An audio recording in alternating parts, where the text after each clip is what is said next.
Wow, yeah, it's good to be here. What the hell is looking wow, you said? আমি আছো পানবজাৰত থকা Brahmaputra heritage পাৰ্কখনত।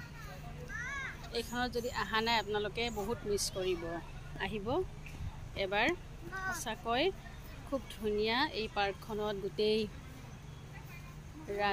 ব্ৰিটিছৰ ৰজা মহাৰজাবোৰ যেতিয়া মেল মিটিং কৰিছিলে সেই সময়ত মন্ত্ৰীসকল আহিছিলে, ব্ৰিটিছৰ মানুহবোৰ আহিছিলে, সেইবোৰ গোটেই সংৰক্ষণ কৰি থৈ দিয়া আছে। তেওঁলোকে বহা চোফা, তেওঁলোকে খোৱা ডাইনিং হল, পুৰণি ইনষ্ট্ৰুমেণ্ট, আগৰ দিনৰ মানুহে কি কি ইনষ্ট্ৰুমেণ্ট ব্যৱহাৰ কৰিছিল সেইবোৰ আছে। খুব ধুনীয়া লাগে এই হেৰিটেজ পাৰ্কখন। মই আজি প্ৰথম আহিছোঁ। এয়া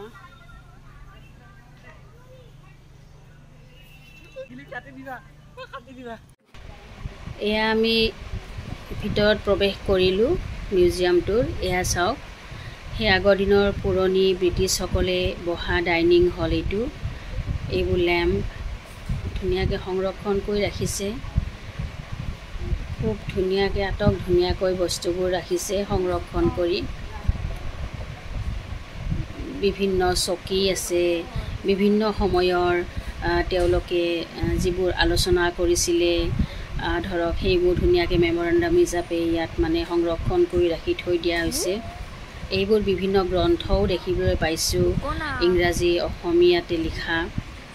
গতিকে এয়া অৰুণোদয়, যিখন আমাৰ অৰুণোদয়, যাৰ জৰিয়তে বহুতো লেখক লেখিকাৰ জন্ম হৈছিলে, সেইখন ইয়াত ধুনীয়াকৈ সংৰক্ষণ কৰি ৰাখি থৈ দিয়া হৈছে। অৰুণোদয়খন হয়তো আমি বহুতেই দেখা নাই, গতিকে আমাৰ প্ৰজন্মৰ, গতিকে তেওঁলোকে এইখন দেখিব। ইয়াতে সংৰক্ষণ কৰি ৰাখি থৈ দিয়া হৈছে, কিতাপ আকাৰৰ এইখন পেপাৰ। এয়া চাওক, বিভিন্ন সময়ৰ ফটোগ্ৰাফীবোৰ ইয়াত ধুনীয়াকৈ ক'ত কি কৰা হৈছিলে গোটেই বস্তু ইয়াত আহিলে সেই সময়ৰ গোটেই বুৰঞ্জীমূলক কথাবোৰেই গম পোৱা যাব ইয়াতে।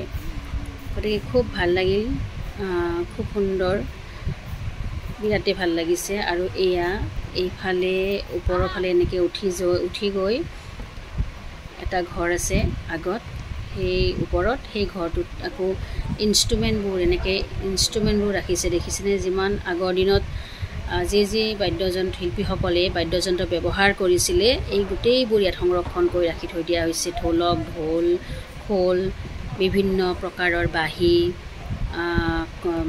মৃদাংগ, এইবিলাক যে ঐনিতম গাবলৈ যিটো মৃদংগ লাগে সেইবিলাক আছে ইয়াতে।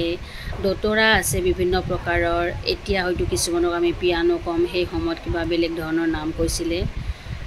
গতিকে ইয়াত গোটেইবিলাক বস্তু, ইনষ্ট্ৰুমেণ্টবোৰ ইয়াতে ধুনীয়াকৈ ভাগকৈ আৰু নামাকৰণ কৰি ৰাখি থৈ দিয়া হৈছে।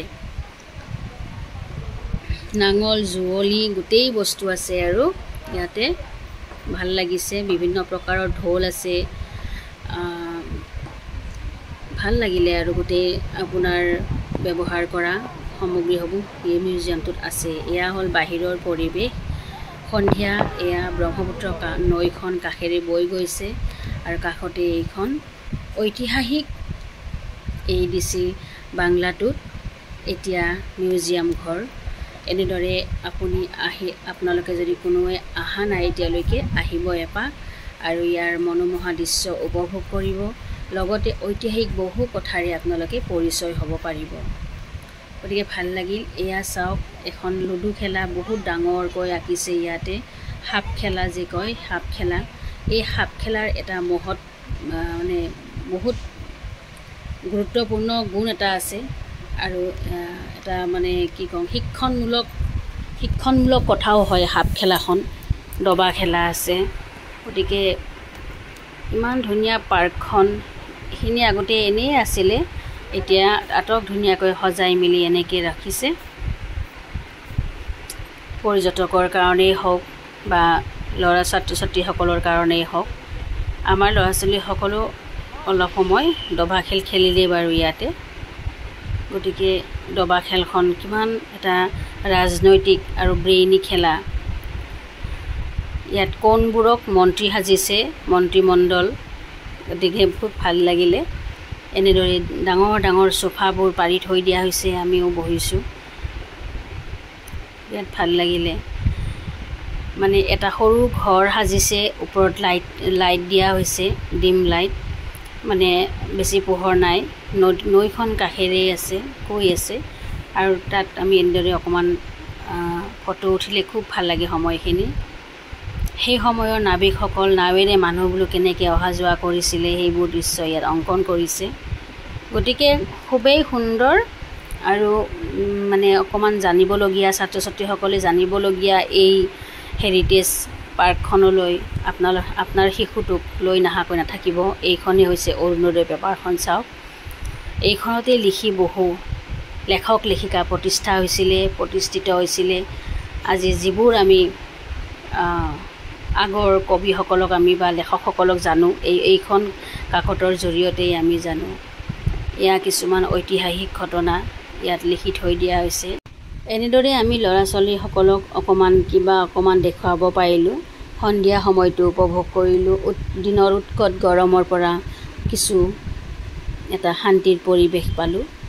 বন্ধু বান্ধৱীসকল, ভিডিঅ'টো আজি ইমানতেই এৰিলোঁ। ধন্যবাদ।